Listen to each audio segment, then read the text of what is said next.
संगठन के दरवाजे खटखटाएगा। लेकिन मोदी जी ने पूरा खेल उलट दिया। बोइंग के P-8I maritime petrol aircraft cancel, F-35 fighter jet cancel, अरबों डॉलर के कॉन्ट्रैक्ट एक झटके में खत्म। और सिर्फ इतना ही नहीं, रूस, चीन, ब्राजील, इजराइल सब भारत के साथ कंधे से कंधा मिला खड़े। ट्रंप साहब के लिए ये किसी डिप्लोमेटिक सुनामी से कम नहीं। अब जरा तेल का किस्सा सुनिए। कभी कहते थे ईरान से मत लो, वेनेजुएला से मत लो, सऊदी इराक से कम लो, फिर खुद कहते रूस से लो ताकि दाम स्थिर रहे। भारत ने सस्ता तेल लेना शुरू किया और ट्रंप साहब का गुस्सा सीधे 7वें आसमान पर। फार्मा सेक्टर, वहां तो जैसे आग लग गई। अमेरिका भारत से $7 अरब की दवाएं लेता है, लेकिन ट्रंप बोले 250% टैरिफ, मतलब 10 की दवा सीधी 35 से ऊपर। लाखों अमेरिकी मरीज या तो कर्ज में डूबेंगे या फिर दवाओं से वंचित रहेंगे। और इसी बीच उनके अपने सलाहकार कहते हैं इंडिया तो हमारा स्ट्रैटेजिक पार्टनर है। तो सवाल ये, फैसले ले कौन रहा है, ट्रंप या उनकी टीम? और फिर आई चीन की एंट्री। चीन के राजदूत ने कहा अमेरिका बुली है। भारत ने रूस के $45 अरब के फार्मा मार्केट में अपनी पकड़ बनानी शुरू कर दी। कई कंपनियां तो मैन्युफैक्चरिंग रूस शिफ्ट कर रही हैं। साफ मैसेज, अमेरिका का दरवाजा बंद, रूस का गेट खुला रहेगा। और बस 3 दिन में ट्रंप साहब का मूड बदल गया। फार्मा सेक्टर टैरिफ से बाहर, मोस्ट फेवर्ड नेशन प्राइसिंग का ऐलान। जो दाम भारत यूरोप को, वही अमेरिका को, मतलब सीधा सीधा यू टर्न। दोस्तों, ये नया भारत है, ना धमकी से डरता है, ना चापलूसी में बहकता है। दुनिया अब हमारी शर्तों पर खेलेगी, क्योंकि IMF और वर्ल्ड बैंक भी मान चुके हैं। दुनिया की सबसे तेज बढ़ती अर्थव्यवस्था इंडिया। दोस्तों, कहानी यही खत्म नहीं होती, असली खेल तो अब शुरू हुआ है। क्योंकि ट्रंप साहब का यू टर्न दरअसल भारत की पहली जीत थी। अमेरिका के भीतर हड़कंप मचा। डिफेंस इंडस्ट्री के टॉप CEO, पेंटागन के बड़े अफसर सब कैपिटल हिल में भागे भागे घूम रहे थे, क्योंकि उन्हें समझ में आ गया अगर भारत गया तो पूरा एशियन मार्केट चीन, रूस, भारत गठबंधन के हाथ में चला जाएगा। और ये सिर्फ डिफेंस की बात नहीं, टेक्नोलॉजी, एनर्जी, फार्मा, सब कुछ। वॉशिंगटन में क्लोज डोर मीटिंग होती है। एक और व्हाइट हाउस के स्ट्रेटेजिक एडवाइजर, दूसरी ओर मिलिट्री इंडस्ट्रियल कॉम्प्लेक्स के दिग्गज। चर्चा का मुद्दा, भारत को कैसे मनाया जाए, क्योंकि उन्हें अब पता है मोदी जी के ना का मतलब सिर्फ ना नहीं, बल्कि ग्लोबल रीअलाइनमेंट। उधर भारत में दिल्ली के साउथ ब्लॉक में मीटिंग, रूस, फ्रांस, इजराइल और अफ्रीका के डिफेंस मिनिस्टर से back to back meetings, deals पे डील्स। और वो भी डॉलर में नहीं, रुपये और स्थानीय करेंसी में। मतलब अमेरिका का डॉलर डिपेंडेंसी प्लान भी ध्वस्त। ब्रिक्स मीटिंग में एक फोटो वायरल होती है, मोदी, पुतिन, शी जिनपिंग तीनों एक साथ हाथ मिलाते हुए। पृष्ठभूमि में लिखा मल्टीपोलर वर्ल्ड, इंडियन लीडरशिप। ये फोटो नाटो देशों के वॉर रूम में जैसे आग लगा देती है। और दोस्तों, सबसे बड़ा झटका तब लगा जब अफ्रीका के 14 देशों ने भारत के साथ डिफेंस को ऑपरेशन फ्रेमवर्क साइन कर दिया। मतलब भारतीय हथियार, भारतीय टेक्नोलॉजी, भारतीय ट्रेनिंग अब अफ्रीका में भी।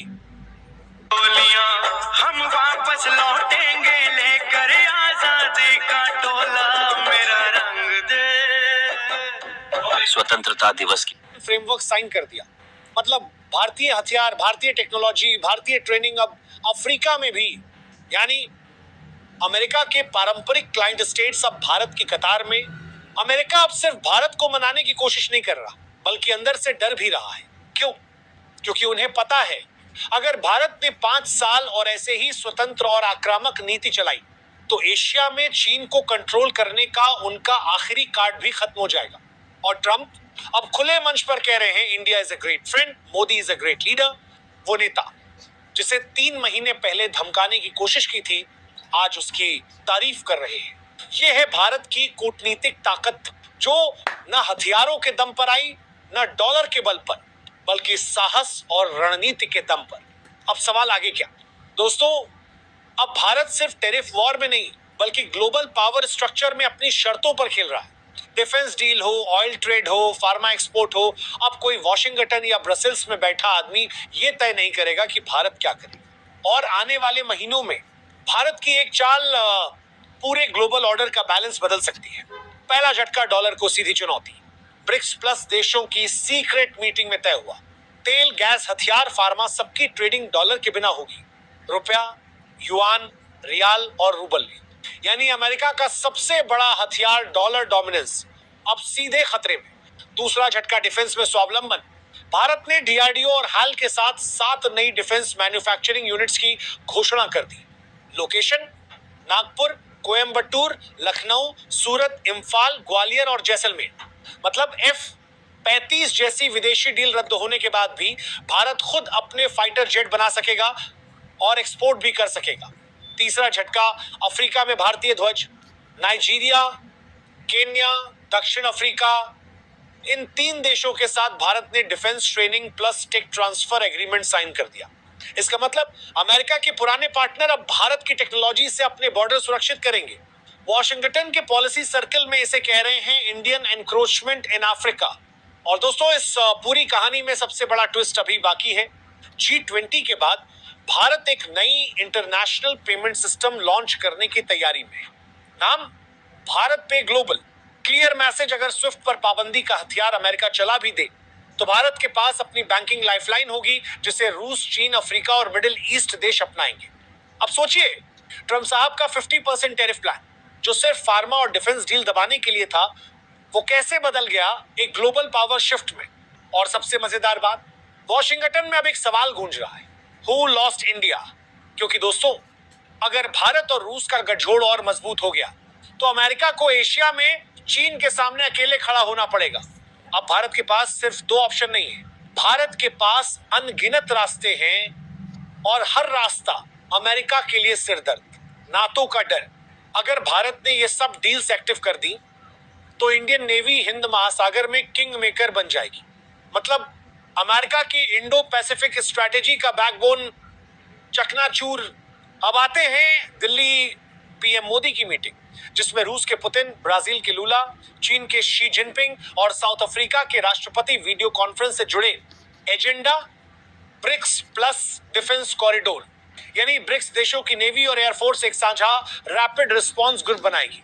दोस्तों, ये अगर हो गया तो नेटो का आर्टिकल 5 वाली ताकत ब्रिक्स के पास भी होगी। वॉशिंगटन में हलचल, CIA और पेंटागन की joint report, India is no longer a swing state, it is a pole. मतलब भारत अब किसी का पेंडुलम नहीं, बल्कि खुद एक पावर पोल है। भारत का मास्टर स्ट्रोक। भारत ने एक नई पॉलिसी का ऐलान किया, जो देश भारत के खिलाफ डिफेंस सैंक्शन लगाएगा, भारत उसके खिलाफ टेक्नोलॉजी और फार्मा ब्लॉक लगाएगा। और दोस्तों, IMF और वर्ल्ड बैंक के एनालिस्ट भी कह रहे हैं, अगर भारत ने ये पॉलिसी फुल पावर में लागू की तो आधे नाटो देशों को दवाओं और मेडिकल इक्विपमेंट के लिए भारत के दरवाजे खटखटाने पड़ेंगे। क्लाइमेक्स पॉइंट, अगले महीने दुबई में एक गुप्त मीटिंग होने वाली है। ब्रिक्स प्लस, स्को और अफ्रीकी यूनियन के top leaders. Agenda alternative to NATO, नाम का खुलासा नहीं, लेकिन अंदर की खबर है। अगर ये ब्लॉक बन गया तो पहली बार दूसरे विश्व युद्ध के बाद कोई सैन्य गठबंधन नाटो को ओपनली चैलेंज करेगा और उसमें भारत लीड करेगा। तो दोस्तों, सवाल सिर्फ इतना, क्या अमेरिका और नेटो भारत को रोक पाएंगे, या फिर 21वीं सदी का असली पावर सेंटर अब दिल्ली में होगा?